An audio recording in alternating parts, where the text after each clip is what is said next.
NFL millionaires who live like they're broke. Imagine signing an NFL contract worth tens of millions of dollars and then choosing to sleep inside a football stadium, wear fake jewelry from a mall store, and fly commercial while people around you are buying Lamborghinis. It sounds ridiculous until you realize some of the richest players in football history did exactly that. The NFL sells the ultimate American dream: packed stadiums, Super Bowl rings, private jets, mansions behind security gates, contracts so massive that one signature can change a family's life forever. Young men in their 20s suddenly find themselves holding checks worth more money than most people will earn in a lifetime. And from the outside, the next move seems obvious: spend big. But a small group of NFL stars saw the game completely differently. Instead of racing to look rich, they were obsessed with staying rich. Few players represented that contradiction better than Chad Ochocinco Johnson. He was loud, unpredictable, entertaining, and impossible to ignore. On Sundays, he played like a superstar and celebrated like the entire stadium belonged to him. Over his NFL career, Johnson earned close to $49 million. Yet behind that flashy personality was a financial mindset almost nobody expected. Johnson later explained that during his playing days, he rarely saw a reason to buy expensive things simply because he could afford them. Real diamonds? He could wear inexpensive jewelry, exotic cars. Leasing made more sense to him than owning them. Private flights? Forget it. Johnson joked that an exit row window seat on Spirit Airlines was enough. And then comes the detail that sounds almost unbelievable. During his first 2 years with Cincinnati, Johnson said he stayed at the Bengals facility instead of immediately spending money on a house. Think about the image: a future 6-time Pro Bowler earning NFL money, surrounded by teammates chasing the millionaire lifestyle. While he was treating unnecessary expenses like an opponent, he refused to let beat him. His philosophy was simple. The name Ochocinco was already valuable. He didn't need a watch, car, or chain to prove it. And Chad Johnson was only the beginning, because the next NFL superstar on this list built a reputation around partying while quietly protecting almost every dollar football paid him. Where are you watching from right now? Drop your city or state in the comments. If you believe keeping your money matters more than looking rich, come on, if you'd spend big after getting an NFL contract, come on, do, and subscribe. Because the next story completely flips the image most fans had of one of football's biggest personalities, Chad Johnson's crazy money philosophy. Chad Johnson wasn't pretending to be broke. He was playing a completely different financial game. While other NFL stars saw a massive contract as permission to upgrade everything around them, Ochocinco looked at almost every luxury purchase and asked one question: what am I actually paying for? That mindset explains why a player who earned close to $49 million during his NFL career could walk into Claire's and buy inexpensive jewelry without feeling the slightest bit embarrassed. To Johnson, the expensive version did not make him more famous, more talented, or more valuable. His logic became even clearer when he talked about watches. Why spend tens of thousands of dollars just to know the time when time itself is free? Why buy a Rolls Royce simply because society says a millionaire athlete is supposed to drive one? Johnson understood something many people miss. Once your lifestyle becomes part of your identity, maintaining that image can become more expensive than creating it. That is where his approach became surprisingly strategic. He leased exotic cars instead of collecting them. He chose commercial flights instead of treating private jets like a requirement. He avoided tying his self-worth to possessions. And according to Johnson, the result was extraordinary. He estimated that he managed to save roughly 83% of what he earned.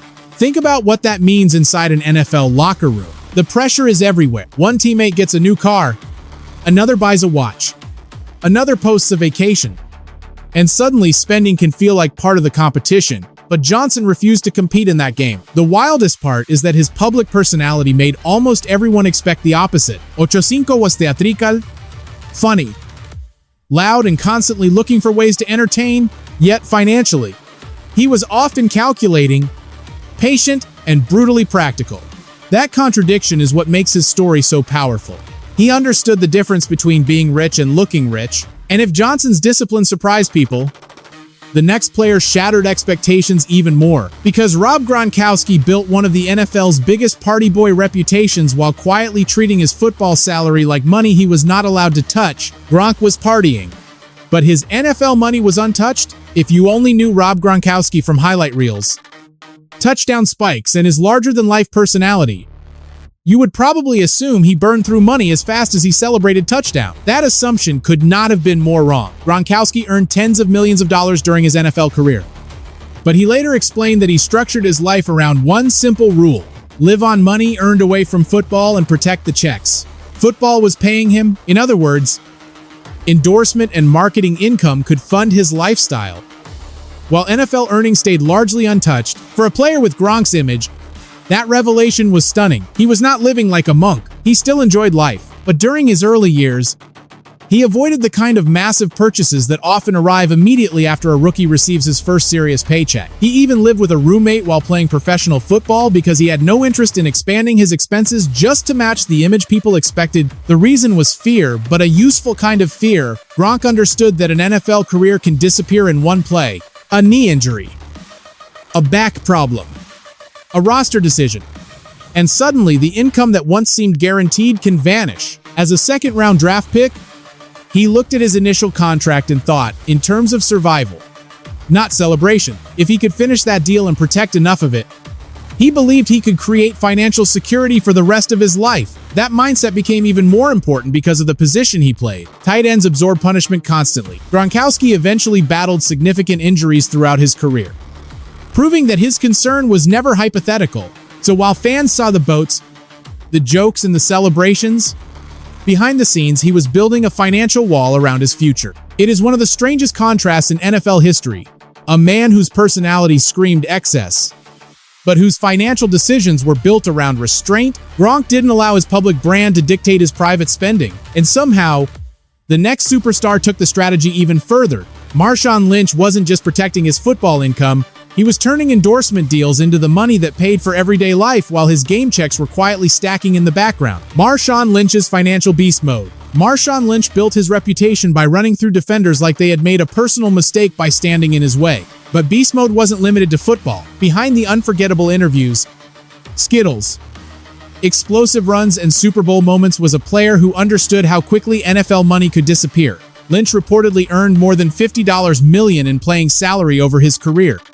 Yet his approach was remarkably similar to Gronkowski's: protect the football checks and let outside income handle the lifestyle. At his peak, endorsements were bringing Lynch millions of dollars annually. Brands wanted his personality, his authenticity, and the cultural power of beast mode. Instead of treating those deals as bonus money to waste, he used them as a financial shield. His football salary could stay protected while advertising income covered his day-to-day expenses. That is a completely different way of thinking about professional sports wealth. Most people increase spending every time income rises. Lynch separated income into categories. One stream allowed him to live, the other was building long-term security, and because his endorsement profile became so valuable, he could enjoy success without depending on every game check to support an increasingly expensive lifestyle.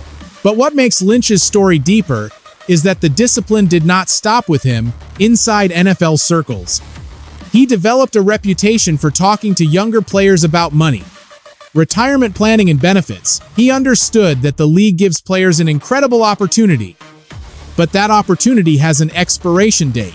His famous financial advice could be reduced to one phrase: take care of your chicken. Simple words, serious meaning. Protect what you earned. Do not assume another contract is coming. Do not let outside pressure decide what your lifestyle should cost. Marshawn Lynch spent his career fighting for extra yards after contact. Financially, he was doing the same thing, making every dollar travel farther than people expected. But not every player on this list needed a complicated investment strategy or a massive endorsement portfolio to stay grounded. Sometimes all it took was one old car, and Alfred Morris drove one so legendary that it became almost as famous as the NFL player sitting behind the wheel, the $2 car that became an NFL legend. Imagine walking into an NFL parking lot filled with luxury SUVs, where the sports cars and vehicles worth more than an average American home. Then imagine one of the team's star running backs pulling into the same lot in a 1991 Mazda 626. That was Alfred Morris. Morris earned millions during his professional career and rushed for thousands of yards. But one of the most memorable things about him had nothing to do with football. It was the car he affectionately called Bentley. The name was a joke. The Mazda had originally been purchased from his pastor for almost nothing while Morris was in college. When Washington drafted him and his life changed overnight, everyone expected the car to disappear.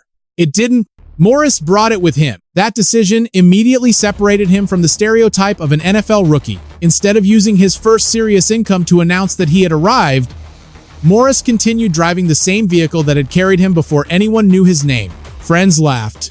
Teammates noticed. Reporters became fascinated. Morris never seemed bothered. To him, the car was more than transportation. It represented the years before NFL money, the struggle that came before professional success, and the people who helped him reach that point. Replacing it just because he could afford something better would have meant losing a reminder he still valued. Eventually, Mazda heard the story and restored the vehicle, giving the old sedan new life. But even after the makeover, the symbolism remained unchanged.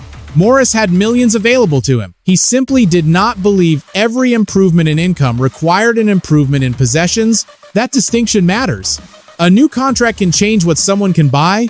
It does not have to change what someone needs. Morris understood that long before many athletes learn it, and the next quarterback pushed that mentality into territory that seemed almost impossible. Kirk Cousins became one of the highest paid players in football. Yet for years, his lifestyle looked more like that of a cautious graduate student than an NFL multimillionaire. Kirk Cousins had millions and still lived in the basement. NFL quarterbacks are usually treated like royalty. The contract gets bigger, the house gets bigger, the car gets faster, the lifestyle expands until everything around them announces exactly how much money they make. Kirk Cousins went the other direction. After earning major contracts and eventually receiving one of the most significant guaranteed deals of his era, Cousins still became famous for driving an old GMC passenger van that had more than 100,000 miles on it. He and his wife had purchased the vehicle from his grandmother, and even as his income exploded, he saw no urgent reason to replace something that still worked. Fans mocked the van. Cousins kept driving it, but the vehicle was only part of the story. During multiple off-seasons, Cousins and his wife stayed with family, including time spent in their parents' basements. This was not because an NFL quarterback lacked housing options. It was because Cousins hated spending money without a clear reason. Why pay for an expensive temporary place when family housing was available? That philosophy extended far beyond rent. Cousins has spoken about preferring assets that can potentially gain value instead of expensive possessions that begin losing value the moment they are purchased. Cars, boats, and other status symbols were never automatically appealing simply because he could afford them. His mentality was built around the idea that enough should not constantly move. That is one of the hardest concepts for high earners to master. A person begins making more money. So, yesterday's luxury becomes today's necessity. Then the next contract arrives, and the cycle starts again. Cousins resisted that pressure for years. Eventually, his family did invest in property and build a more comfortable life. But the sequence mattered. Security came first. Lifestyle followed. That is a major difference. Kirk Cousins was not avoiding wealth. He was refusing to let wealth control the order of his decisions, and while Cousins entered the league already thinking carefully about long-term value, another NFL star developed his mindset from a very different background. One where saving a few dollars was not a financial exercise. It was simply how life worked. From $80 a day to a 9-figure NFL contract. Before Christian Wilkins was connected to an NFL contract worth 9 figures, there was another version of him that looked nothing like a future multimillionaire. He was working as a substitute teacher for roughly $80 a day. That contrast alone tells you almost everything about why Wilkins developed such a grounded relationship with money long before the massive contracts. Wilkins grew up as the youngest of 8 children in a household where resources were limited. When money is tight early in life, small savings do not feel small. They feel necessary. That mindset followed him into college. Stories from his Clemson years painted an almost comically frugal picture. Wilkins would make his own version of lemonade at restaurants instead of paying for a drink. He biked instead of driving when possible. He spent extra time around the football facility where meals were available, reducing what he needed to spend elsewhere. None of those habits looked glamorous. That was exactly the point. Wilkins was learning to separate convenience from necessity before NFL money ever entered the equation. Then came professional football. The contracts grew. The numbers became enormous. Eventually, he reached a level of financial security that his younger self could barely have imagined. But the core personality did not suddenly disappear. That is what makes his story powerful. Money changed his circumstances without completely changing his definition of value. The substitute teaching chapter matters for another reason as well. Wilkins has consistently connected himself to community involvement, and the idea that influence should be used for something larger than personal consumption. There is a major difference between being afraid to spend money and knowing what you want money to accomplish. For Wilkins, staying grounded became part of his identity. The NFL gave him wealth, it did not erase the experiences that came before it. And he was far from the only star whose roots kept pulling him back toward a simpler life. One Super Bowl champion kept returning to a Kansas farm for exhausting workdays, even after earning tens of millions. Another established NFL defender treated an ordinary meal like a bigger luxury than the cars sitting outside the facility. Millionaires who never forgot their roots. For some athletes, the first major contract feels like an escape from the life they had before football. For Jordy Nelson, the life before football was exactly where he kept returning. Nelson became a Super Bowl champion, a Pro Bowl receiver, and one of the most trusted targets of Aaron Rodgers during his Green Bay years.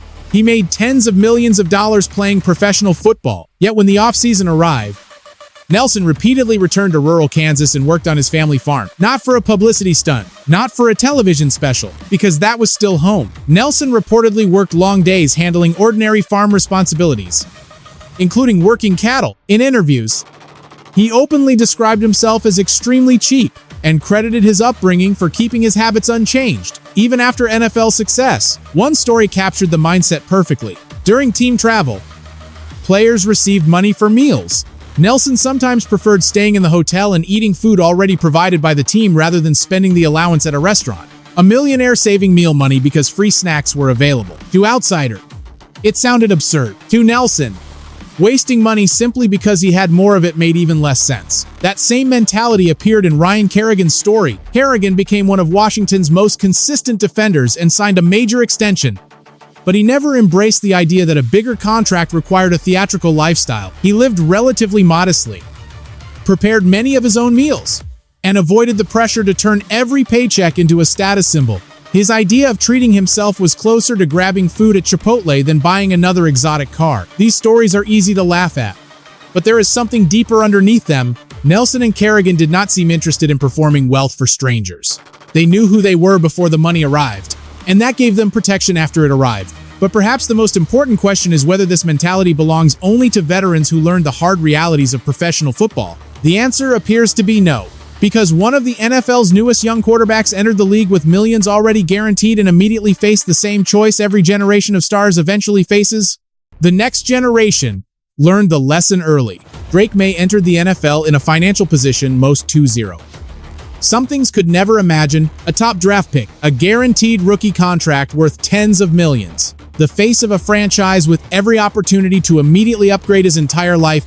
Yet one detail kept getting attention: his old truck. Maye continued driving a GMC pickup that dated back to his high school years. Even after the vehicle experienced problems, he resisted the obvious temptation to replace it with the kind of luxury car people expect an NFL quarterback to own. The reason was familiar: stay humble. Maye spoke about hearing his mother's advice in his head, reminding him not to let a sports car become the first symbol of his new financial reality. He admitted the temptation existed, which makes the decision more interesting. Discipline means very little when there is nothing you want. It matters when you can easily afford the thing you are choosing not to buy. Maye represents the newest generation of this philosophy. But Ryan Broyles showed why the philosophy matters when football does not go according to plan. Broyles did not earn the gigantic career totals of some players on this list. After Detroit drafted him, his rookie contract was worth several $1 million life-changing money, but nowhere near the enormous numbers associated with superstar quarterback. So Broyles treated it like something that might need to last. He and his wife established a yearly budget of roughly $60,000